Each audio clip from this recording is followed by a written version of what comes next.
Now what we're doing tonight is really giving you some overview so you can see some of what is going on in early childhood professional learning and development, and Nellie and I calling our program Professional Learning and Discovery, because we think what we'll be involved in is all about discovery.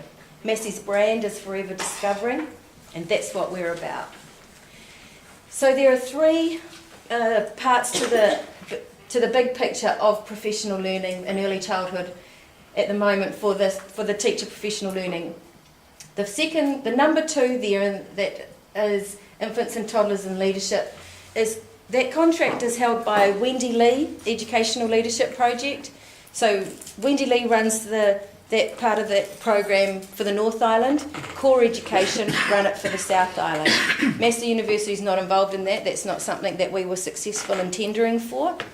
And that infants and leadership will be advertised through the Gazette. If you want to be involved in that, you will need to be having a look in the Gazette at what's on offer. Some have already been advertised, you might have noticed, but they're in the other regions.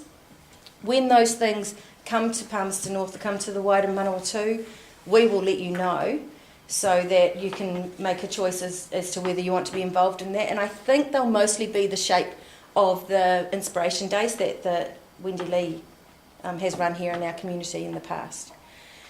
Most of it will also be online. There's only a very limited amount of resource in that number two column, money, to deliver across the whole country. So it'll be a very sparse, thin slice at the top.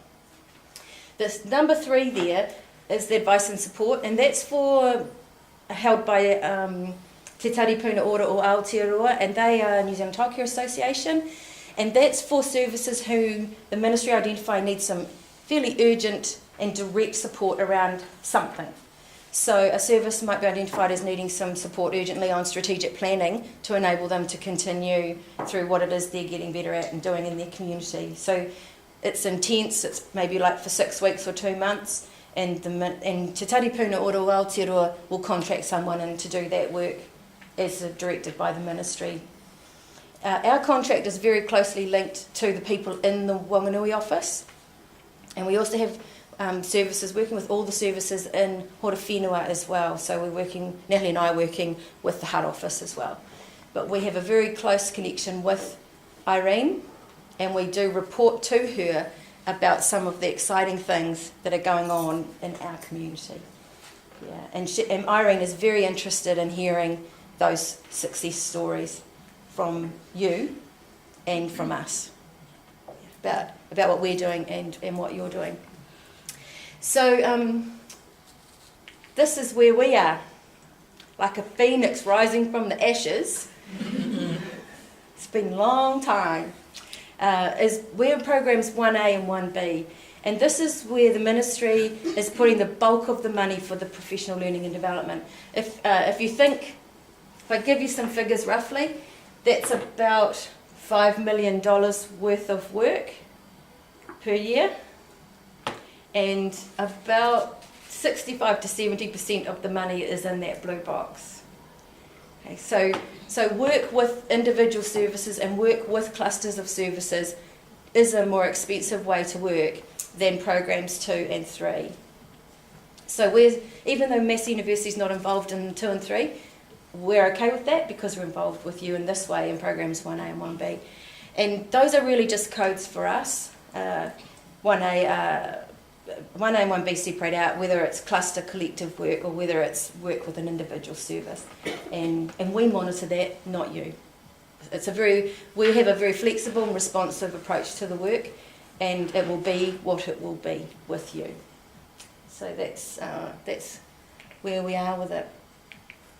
And I've got a little card here that I've put in because I'll read it out to you because it is quite hard to read. It says, "One of the hardest things to realise," she said, "is that our someday is right now." And I was inspired to put that card on there. Well, some of my colleagues went to a conference earlier in the year for the National Standards Training, and they had an inspirational speaker from Canada, and what this woman was saying was, our children can't wait. Our children cannot wait for teachers to get organised and fluff around deciding on what they're going to do and how they're going to make what they're doing better.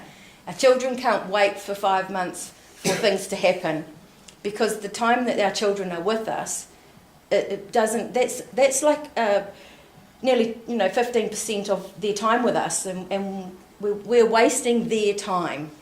We're not, and I say this, and I say it with heart, and I say it with pure intent, that we come to this work with the view that our children can't wait, that someday is right now.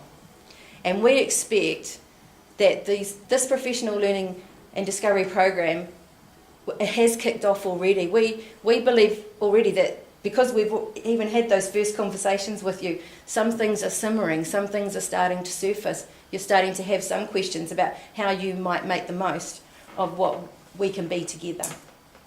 And we feel there is urgency, not just in your community.